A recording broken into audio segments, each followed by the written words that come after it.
안녕하세요. 저는 60대 중반 여성입니다. 최근 우리 아들이 결혼하고 싶은 여자라며 데리고 온 아가씨가 있는데 기가 막혔던 예전 일이 생각나서 사연 보내봅니다. 저는 남편과 결혼하고 아들 하나를 낳아 오순도순 잘 살고 있었습니다. 그런데 남편은 저와 아들을 둔 채 암으로 세상을 떠났습니다. 그 후에 저는 아들을 혼자 키우기 위해 갖은 고생을 하며 살았습니다. 먹고 살기 위해 직업사무소에서 추천해준 공장에서 일을 시작했습니다. 그런데 생각보다 돈이 적더군요.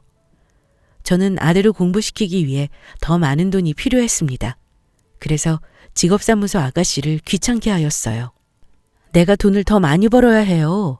힘든 일도 상관없으니까 더 많이 주는 곳 좀 추천해 주세요. 한 군데 있긴 한데 생각보다 많이 힘들어요. 여자 몸으로 하기 쉽지 않을 텐데. 괜찮아요. 힘들어도 다 참고 일할 수 있으니까 돈만 많이 주면 돼요. 그런데 무슨 일이에요? 페인트 칠하는 일인데 정말 괜찮으시겠어요? 며칠 하다가 그만두시고 그러면 안 돼요. 저희도 곤란한 거라. 절대요.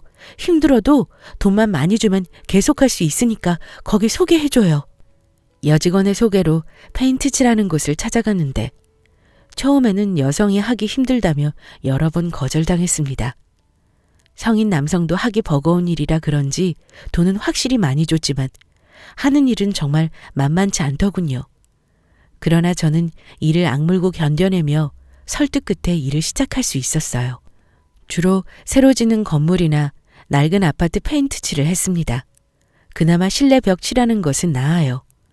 옥상에서 줄이 연결된 의자를 타고 내려가면서 건물 외벽을 페인트 칠하는 것은 정말 아찔하고 고된 일이었습니다. 10분 만에 페인트 칠해도 온몸에 땀이 뻘뻘 나서 흥건할 정도였죠. 한때는 페인트의 냄새와 독성 때문에 머리가 깨질 듯 아프고 넓은 곳을 매일 페인트 칠을 하니 팔과 어깨 관절이 남아나질 않아 파스를 달고 살았죠.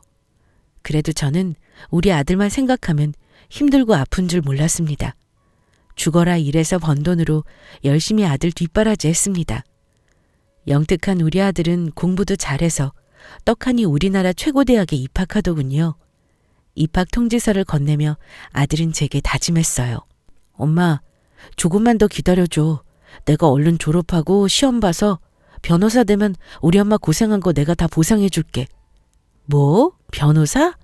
아이고야, 말로만 들어도 좋다. 그래도 엄마는 우리 아들 변호사 아니어도 상관없어. 이렇게 건강하고 착하게 자라줘서 그저 고맙다. 그래도 이렇게 고생해서 내 뒷바라지 하고 있잖아. 난 꼭 변호사 되어 우리 엄마 호강시켜 줄 거야. 우리 착한 아들은 내게 보답한다며 열심히 공부하였고 대학 졸업 후 대학원 과정까지 순탄하게 마무리한 뒤 한 번의 변호사 시험에 합격했습니다. 변호사가 한 번에 된 것도 기특한데 우리나라에서 제법 유명하다는 변호사 사무실에 취직되어 출근도 하게 되었습니다. 저는 그런 아들을 보며 매일 행복하고 보람 있었죠. 아들은 이제 변호사가 되었으니 힘든 페인트 칠 그만하고 편하게 집에서 쉬라고 했습니다. 그럴 수야 있나요? 괜히 아들에게 짐이 되는 것 같아 미안한 마음에 아들 몰래 낮에 짧은 청소 일을 했습니다. 아들이 주는 생활비를 아껴 사용하며 나날이 형편이 좋아지고 있는데 몇 달 정도 지났을까요? 아들이 글쎄 만나고 있는 여자가 있다고 하더군요. 변호사 사무실 사장님이 우리 아들을 좋게 보고 딸을 소개해줬다고 합니다. 아들은 그 딸과 진지하게 만나고 있고 나이도 적지 않으니 결혼도 생각하고 있다고 주말에 집으로 데려와 소개해준다고 하였습니다. 그렇게 아들의 여자친구를 처음 만났어요. 어머니 안녕하세요. 지성 씨 여자친구예요. 지성 씨에게 어머님 말씀 많이 들었습니다. 우리 집에 인사 온 아들의 여자친구는 얼굴도 참 예쁘고 서글서글하니 제 마음에 쏙 들었습니다. 무엇보다 우리 아들이 일하는 곳의 사장 딸이어서 그런지 누가 봐도 있는 집 자식처럼 보이더군요. 아들이 좋다면 저도 군말 없이 좋지만 있는 집 자식이라 우리 아들 고생하진 않겠다고 생각하게 되었습니다. 어머니, 지성 씨를 젊은 시절부터 혼자 고생하며 키우셨다면서요. 정말 대단하세요. 저라면 그렇게 하기 힘들었을 거예요. 굳은 일 다 하시면서 지성 씨 훌륭하게 키워주셔서 정말 감사해요. 지성 씨랑 저 결혼하면 앞으로 저도 딸처럼 어머님께 잘할게요. 아들의 여자친구는 아들에게 대하는 것처럼 제게도 참 살갑게 대해주며 저를 살뜰히 챙겨줬습니다. 제 건강을 걱정해 건강식품을 챙겨서 보내주기도 하고 주름 관리에 좋다는 화장품도 사주고요. 또 아직 결혼도 하지 않았는데 전화도 자주 해주며 제 말동무 역할도 톡톡히 해줬습니다. 정말 딸이 생긴 것 같아 저도 참 좋았고요. 아들과 여자친구는 2달을 더 만나고 나서 번갯불에 콩 볶아 먹듯 결혼했습니다. 신혼집은 혼자 사는 제가 걱정되는 아들의 마음을 며느리가 헤아려 주었고 가까운 거리에 있는 아파트로 신혼집을 잡았습니다. 그런데 아들이 결혼하니 홀가분하면서도 한편으로는 빈자리가 크게 느껴지더군요. 저는 아들이 보고 싶은 마음에 좋아할 반찬을 만들어 아들 집으로 갔습니다. 겸사겸사 며느리도 잘 지내고 있는지 보려고요. 저는 반찬을 들고 가는 길에 미리 며느리에게 전화했습니다. 아가, 난데 지금 집이니? 내가 너희들 먹으라고 밑반찬 좀 만들어서 갖고 가고 있어. 네? 지금요? 어머니 미리 전화 주시고 출발하시죠. 저 지금 집 아닌데. 아, 그러니? 그러면 경비실에 맡겨놓아야 하나? 아니면 집 전화번호를 알려주면 내가 반찬만 놓고 가마. 어머니, 아무리 그래도 비밀번호를 함부로 알려드릴 수는 없고요. 그냥 경비실에 맡겨주세요. 그럼 전 바빠서 이만 끊을게요. 며느리는 바쁜 일이 있는지 전화를 그냥 끊어버렸습니다. 반찬 주러 가는 김에 얼굴도 못 봐서 아쉬운 마음도 있지만 내가 남도 아닌데 비밀번호를 못 알려주나 섭섭하더군요. 그래도 젊은 사람들은 시어머니에게 비밀번호 알려주기 싫어한다더라는 말도 들어봐서 이해하고 넘겼습니다. 어쩔 수 없이 반찬을 경비실에 맡기고 집에 돌아왔죠. 그런데 며느리와 아들에게 반찬 잘 받았다는 연락이 없었습니다. 그래서 제가 먼저 아들에게 전화했습니다. 아들 뭐해? 잘 지내고 있지? 요즘 통 전화가 없네. 엄마가 우리 아들 목소리 다 까먹겠다. 아, 엄마 미안. 요즘 일이 많아서 정신이 없네. 장인어른이 나중에 회사 물려주신다고 이것저것 경영하는 거 배우느라 내가 좀 바빠. 엄마 어디 아픈 데 없고 별일 없지? 나중에 시간 되면 집에 한번 들를게. 아, 엄마. 나 지금 또 회의에 들어가 봐야 해서 나중에 연락할게. 엄마가 만들어준 반찬은 잘 먹고 있는지, 부족하면 더 만들어줘야 하는지 이것저것 아들을 붙잡고 물어볼 말이 많은데 아들은 아주 바쁜 듯 했습니다. 사람이 힘들 때는 밥심으로 버텨야 하는데 아들이 잘 먹고 다니는지 걱정되어 저는 다시 아들네에 챙겨줄 반찬을 만들었습니다. 그리고 이번에는 미리 출발하기 전에 며느리에게 전화했죠. 아가, 나다. 요즘 우리 아들이 많이 바쁜가 보더라. 밥은 잘 먹고 있는지 걱정되네. 너도 잘 챙겨 먹고 있지? 저번에 내가 만들어준 반찬은 입에 맞니? 혹시 몰라서 반찬 좀 더 만들었는데 너 집에 있으면 갖다 주려고. 어머니, 저 지금 친구 만나러 나왔어요.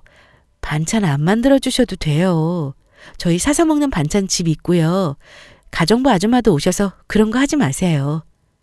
아니, 그래도 나는 너희 생각해서 좀 만들어 봤지. 우리 아들도 워낙 내가 해준 밑반찬들 좋아하고. 그래서 어쩌자고요. 저 지금 집 아니고 밖인데. 그럼 그냥 경비실에 맡기고 가세요. 끊을게요. 며느리는 이번에도 경비실에 맡기라면서 저번보다 더 쌀쌀맞게 전화를 끊었습니다. 저는 이런 며느리의 태도에 당황스러웠습니다. 결혼 전에는 그렇게 서글서글하고 애교 많던 며느리가 결혼하더니 제게 연락도 없고 마치 저를 남대하듯 차갑게 대하는 것 같았어요. 내가 며느리에게 뭔가 실수했나 걱정하면서 경비실로 향했습니다.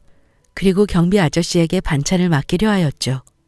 그런데 경비 아저씨께서 이상한 말씀을 하시는 겁니다. 아이고, 또 이렇게 많이 해오신 거예요? 아, 그때 그 반찬도 안 가져가서 아깝게 그냥 버렸는데. 네? 버리다뇨? 아니, 며느리께서 찾아가신다고 하시더니 통 오질 않으셨어요. 저는 금방 오실 줄 알고 냉장고에 안 넣고 따로 빼놓고 있었는데 시간이 지나니까 이게 다 쉬어버리더라고요. 그래서 인터폰을 드렸더니 그냥 다 버려달라고 하더라고요. 이번에도 오랫동안 안 찾아갈 것 같은데. 쉬어서 버렸다고요? 아니, 그럴 리가요. 우리 며느리가 그럴 아이가 아닌데. 경비 아저씨가 해준 말에 저는 믿을 수 없는 충격을 받았습니다. 아들 주려고 만든 반찬이기는 하지만 며느리가 좋아하는 반찬도 같이 만들어서 담았는데 제 마음도 무시하고 다 버리게 했다고 하니 거짓말 같으면서도 쌀쌀맞은 며느리의 태도에 신경이 쓰이기 시작했습니다. 저는 결국 며느리가 올 때까지 문 앞에서 기다렸다가 만나서 직접 이야기를 듣는 게 좋겠다 생각되었어요.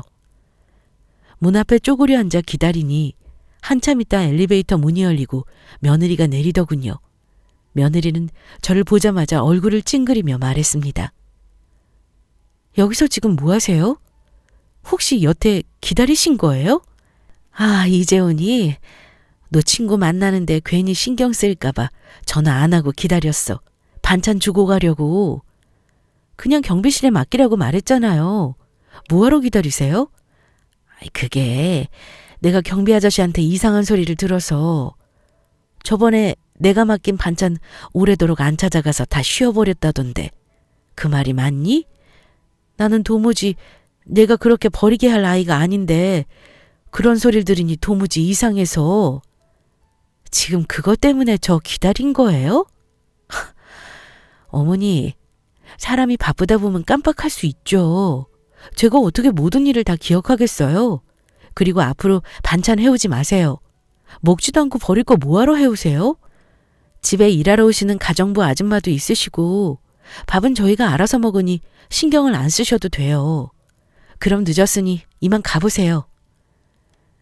며느리는 본인 할 말 다 하고 오래도록 기다린 저에게 물 한 모금 대접하지 않은 채 집에 휙 하고 들어가 버렸습니다. 비밀번호 누를 때도 혹시 제가 볼까봐 가리는 것 같더군요. 저는 그런 며느리에게 참 서운하면서도 내게 왜 이렇게 행동하는지 혼란스럽더군요. 그날 무슨 정신으로 집에 왔는지 모르겠습니다. 온통 어안이 벙벙했어요. 아무리 생각해봐도 제가 잘못한 행동은 없는데 며느리의 태도가 이해되지 않았습니다. 혹시 내가 모르는 서운한 거라도 있나 대화로 풀어봐야겠다 싶어 다음날 며느리를 찾아갔습니다. 미리 전화하면 또 못 오게 할까 싶어 연락하지 않고 무작정 찾아가 초인종을 눌렀습니다. 며느리는 여전히 찡그린 얼굴로 문을 열고 나오더군요. 또 무슨 일이세요? 전화도 없이. 아, 그게 내가 너한테 물어볼 말이 좀 있어서 왔어. 내 정신 좀 봐. 급하게 오느라 연락도 못했네. 나 들어가도 되니? 며느리는 마지못해 저를 들어오게 하더니 흔한 물도 대접하지 않고 소파에 앉으며 물어볼 게 뭐냐고 묻더군요. 저는 서운한 마음을 애써 가다듬고 며느리에게 조심스럽게 물어봤습니다. 아가, 혹시 나한테 뭐 서운한 거 있니? 결혼하고 나서부터는 통 연락도 없고 내가 찾아와도 쌀쌀맞게 구니까 내가 뭐 실수한 게 있나 싶네. 그런 게 있다면 우리 대화로 풀고 넘어가자. 내가 너한테 실수한 게 있다면 사과하마. 그런 거 없어요. 그럼 나한테 왜 그렇게 쌀쌀맞게 구는 거니? 결혼 전이랑 달라져서 내가 좀 혼란스럽구나. 왜 그렇게 눈치가 없으세요? 그냥 어머니 자체가 껄끄러운 거예요, 전. 결혼 전이야 허락받으려면 누구나 잘 보이려 하지 않아요? 저도 그런 거고요. 이제 결혼도 했고 다 끝났으니 더 이상 그럴 필요 없죠. 그리고 말이 나와서 하는 말인데요. 혹시 아들 등에 업혀서 호강하고 싶어서 질척거리는 거 아니죠? 그런 거라면 그러지 말라고요. 지금 어머님 아들 우리 아빠 회사 이어받으려고 준비 중이에요. 그렇게 애지중지 키우신 어머니 아들도 성공해야죠. 개천에서 용난티가 나지 않게 하려고 아버지랑 저랑 얼마나 애쓰고 있는 줄 아세요? 그런데 자꾸 어머니가 얽히면 지질이 궁상 맞았던 거 다 티난다고요. 그러니까 아들을 위해 제발 좀 그냥 없는 듯 사라져 주세요. 그게 아들을 도와주는 거라고요. 아시겠어요? 사람을 비참하고 초라하게 만드는 며느리의 말에 저는 큰 상처를 받고 집을 나왔습니다.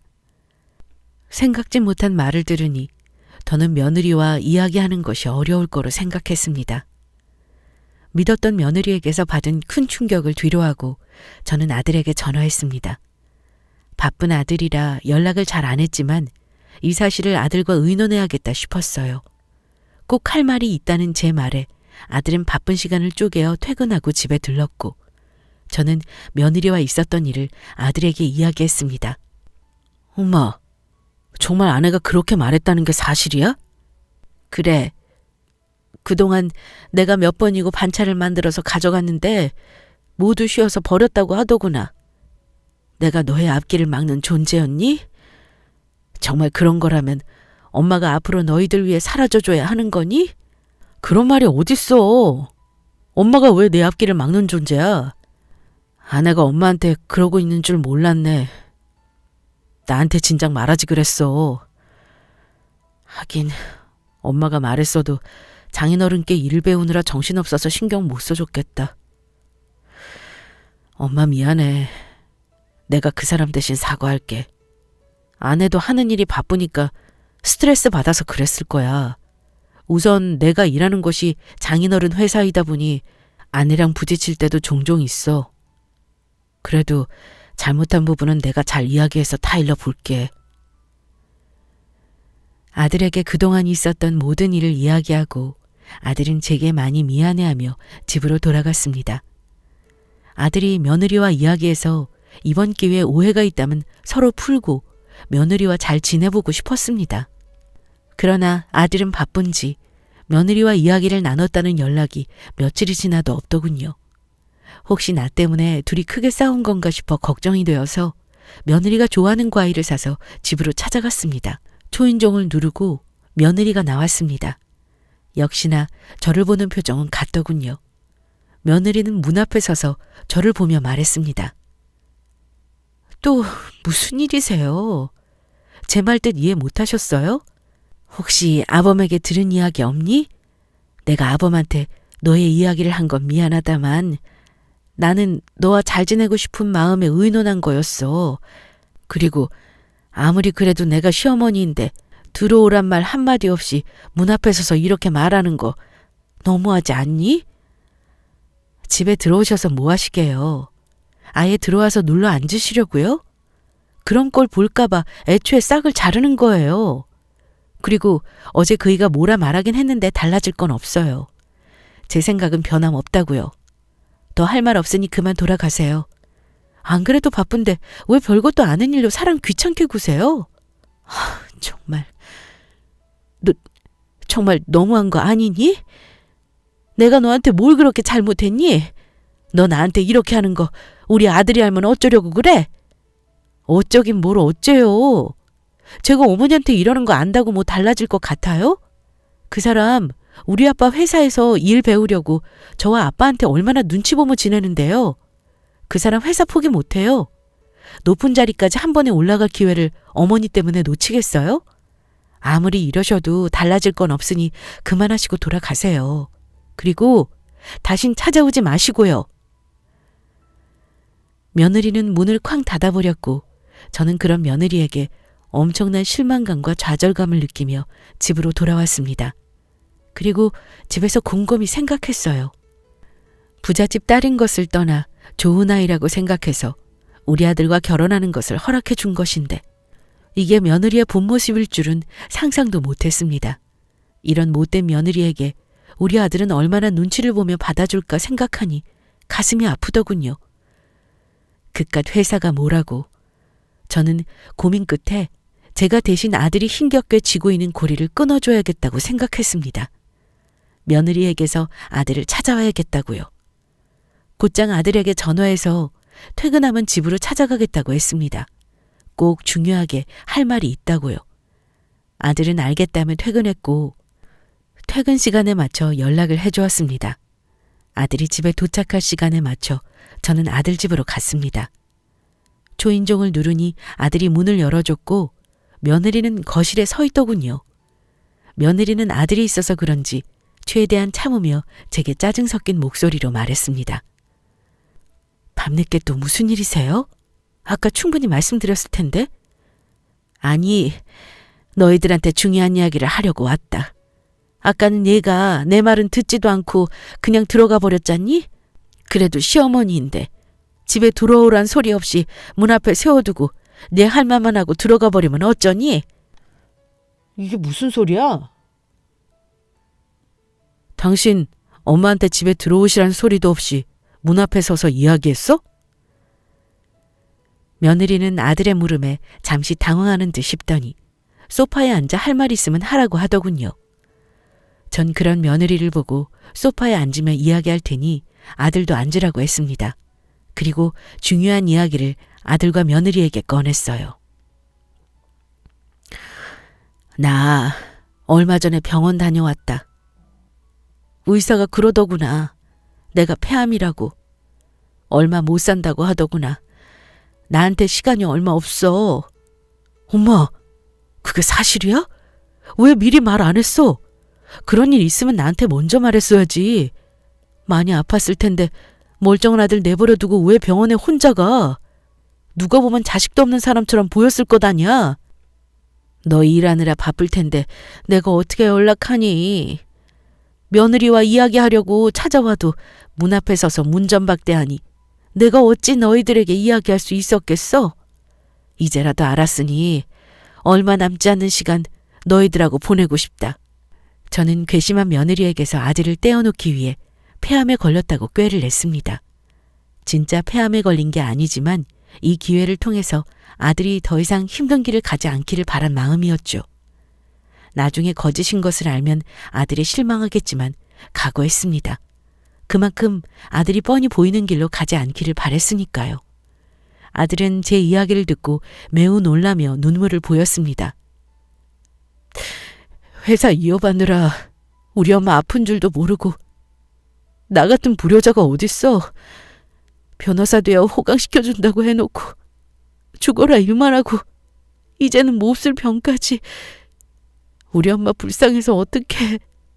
엄마, 이젠 병원도 같이 가고 내가 옆에서 챙겨줄게. 얼른 집에 가서 짐 대강 챙기고 오자. 집에 방 많으니까. 여보, 지금 어머니를 우리 집에 모시겠단 소리예요? 나랑 상의도 없이 마음대로 말하면 어떡해요? 못 들었어? 폐암이라고 하시잖아. 그럼 아픈 엄마를 그냥 혼자 둬? 아프면 병원에 가셔야지 왜 우리 집에 오냐고요. 집보다 병원이 더 낫잖아요. 당신 정말 너무한 거 아니야? 엄마한테 시간이 얼마 없다는 말 못 들었어? 병원 가봤자 뭐가 달라지는데 차라리 그 시간에 가족이 옆에 있어 드려야지. 어떻게 시어머니가 폐암이라는데 병원 가란 소리를 해. 당신 어쩜 그렇게 이기적이니? 그동안 나 없을 때 맨날 우리 엄마한테 이런 식으로 이야기했니? 난 맞는 말 한 것뿐이에요. 당신한테는 소중한 엄마겠지만 나한테는 그냥 당신 엄마일 뿐이에요. 단지 며느리란 이유 하나만으로 나한테 병시 좀 강요하지 말라고요. 아픈 사람 집에 들이면 집안 분위기는 또 어떤데? 집에 들어올 맛 나겠어요? 진짜 여러 가지로 사람 짜증나게. 아들은 며느리의 말을 듣고 있다가 화를 참지 못하고 소리를 지르며 주먹으로 벽을 쳤습니다. 그리고 며느리를 매섭게 노려보며 말하더군요. 이런 사람이었어? 결혼하기 전에는 그렇게 우리 생각하는 척하더니 다 거짓이었네. 이런 여자인 줄도 모르고 너랑 결혼한 내 잘못이지. 돈 많고 대표 딸이라는 거에 넘어가면 안 됐는데 겨우 이것 때문에 나랑 결혼한 걸 후회한다는 거예요? 나도 당신이 이 정도밖에 안 되는 사람인 줄 몰랐네. 엄마나 아들이나 구질구질함을 못 버려서 나도 당신이랑 살기 싫어. 암 걸려 죽어가는 엄마 실컷 모시고 내 마음대로 살아. 당장 내 집에서 나가고 회사랑도 끝인 거 알지? 알아서 정리하고 나가. 나야말로 너 같은 여자 한순간도 같이 있기 싫어. 너처럼 가식적이고 이기적인 사람 소름 끼치니까 마지막은 서로 뜻이 같아서 다행이네. 깔끔하게 이혼하자. 오늘은 엄마 모시고 가고 조만간 짐 정리하러 사람 보낼 테니까 그렇게 알고. 참, 내가 이걸 깜빡할 뻔했네. 이혼 접수하면서 회사 정리할 건데 내가 지금 맡은 서류가 당신 사업체 불법 비리랑 아버님 회사 비자금, 회사 조작 정리하는 중인 거 알고 있는지 모르겠네. 정리하는 마당에 내가 숨겨줄 필요 없잖아? 난 누구처럼 가식적이지 못해서 말이야. 아들은 며느리에게 의미심장한 말을 남기고 저와 함께 집을 나가려 하였습니다. 며느리는 잠시 서서 생각하더니 뭔가 잘못되어 가는 것을 느끼고 아들을 붙잡더군요. 치사하게 지금 그걸로 날 협박하는 거야? 협박이 아니고 폭로와 고발이라고 하는 거지. 더 할 말 없으면 좀 놓지. 아들은 단호하게 대답하자 며느리는 좋은 머리로 빠르게 앞을 내다봤는지 아들의 손을 간절하게 잡으며 우는 표정으로 말했습니다. 여보, 왜 이래요 정말. 꼭 이렇게까지 해야겠어요? 내가 말실수한 건 미안해요. 어머님 아프신 거 간호해야 되니까 순간 짜증나서. 그러면 안 되는 건데 내가 말을 못되게 했어요. 잘못했어요. 그렇지만 이혼이 꼭 정답은 아니잖아. 당신 야망 있잖아요. 회사 대표가 되어 성공하고 싶다고 했잖아요. 내가 그 꿈 이뤄줄 수 있고. 그러니까 지금부터 나도 어머님 간호하는 거 노력할게요. 집 말고 더 좋은 최고급 시설의 병원으로 모실 테니까 우리가 자주 찾아뵈면서 간호해요. 어머니, 제가 죄송해요. 제가 잘못했어요. 제가 감히 어머니께 못되게 군 거 다 반성할게요. 제발 어머니께서 한 번만 봐주시고 이 사람 좀 말려주세요. 아들은 며느리의 말을 듣고 한숨을 내쉬더니 며느리의 손을 뿌리치며 말했습니다. 내가 한 번 속지 두 번 속을까? 더러운 속 다 훤히 보이는데 내가 못하러 눈을 감아줘? 이혼 서류 보낼 테니까 순순히 도장이나 찍어. 아들은 계속 붙잡는 며느리를 뿌리치고 저를 데리고 집으로 왔습니다. 아들과 집에 오는 내내 어떠한 말을 해야 할지 모르겠더군요. 집에 들어온 아들은 다시 한번 제게 눈물을 보이며 그동안 신경 써주지 못하고 챙겨주지 못해 죄송하다며 펑펑 울었습니다. 저는 그런 아들을 보고 있자니 가슴이 미어지는 아픔에 같이 울면서 말했습니다. 사실 엄마가 거짓말했어. 나 폐암 아니야. 너를 속인 건 정말 미안하다. 그렇지만 어쩔 수 없었어. 엄마를 무시하는 며느리라도 엄마는 괜찮아. 너만 행복하다면. 그런데 내 앞길이 행복하지 않을 것 같더구나. 사랑 없이 욕심만 쫓는 결혼 생활이 정말 행복하겠니? 성공하고 싶다고 며느리와 장인 비위 맞추면서 소나기에 붙들려 사는 게 정말 내가 원하는 삶이었니? 그거 아니잖아. 엄마는 우리 아들이 변호사가 아니어도 좋고 돈 많이 안 벌어도 돼. 그저 좋은 사람 만나서 행복한 가정 꾸리며 과하게 욕심 부리지 않고 소소하게 사는 거. 엄마는 그걸 바란다. 그게 엄마 호강시켜주는 거야. 뭐? 폐암이 아니야? 정말이지? 정말 아니지? 고마워 엄마. 거짓말이어도 괜찮아. 난 고생만 한 엄마가 허무하게 죽어야 한다는 게 너무 슬펐어. 정말 다행이야. 계속 내 옆에 있을 수 있으니까. 나 이혼하는 거 후회 안 해. 엄마 말처럼 성공하려는 욕심으로 한 결혼이야. 하나도 행복하지 않았어. 오늘에서야 돈보다 더 소중한 게 뭔지 알게 됐어. 어리석었던 지난 날을 돌아보게 해줘서 고마워 엄마. 아들과 저는 서로 부둥켜 안고 얼마나 울었는지 모릅니다. 그날로 아들은 바로 며느리와 이혼을 준비했고 그 과정에서 며느리가 운영하는 사업체와 장인회사의 비리를 전부 고발하였습니다. 며느리와 장인은 그에 맞는 대가로 법의 심판을 받게 되었습니다. 아들은 그 뒤로 도움이 필요한 사람들을 도우려고 국선 변호사를 하다가 같이 국선 변호사로 일하는 마음 착한 아가씨를 만나게 되었습니다. 결혼한다고 제게 소개해 주었네요. 전 며느리와는 다르게 거짓 없이 정말 착하고 좋은 아가씨입니다. 우리 아들도 이제 본인에게 맞는 짝을 찾아서 앞으로 행복한 삶을 살게 되었어요. 그 모습을 보니 저는 죽어도 여한이 없을 정도입니다. 여러분은 결혼할 배우자가 어떤 사람인지 잘 살펴보고 신중하게 결혼하시기 바랍니다. 내 인생에서 중요한 배우자니까요. 그럼 지금까지 제 이야기를 들어주셔서 감사합니다.